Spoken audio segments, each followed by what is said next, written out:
Şükür sənə Allah'ım, bugünümə, sabahıma.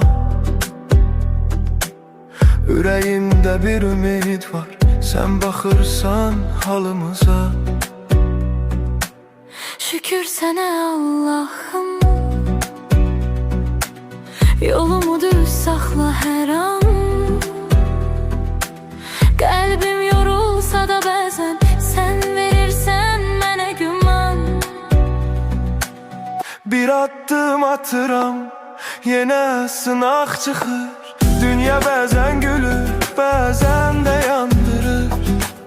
Amma mən bilirəm, tək deyiləm heç vaxt. Sənin adın var içimdə, mənə yetər bu haqq. Evimə bərəkət, canıma səhət, qəlbimə təmizlik, dilimə məhəbbət. Hər kəs öz payını halal qazansın, Allahın nuru ilə qaranlıq dağılsın. Ya Rəbbim gəncə güc ver.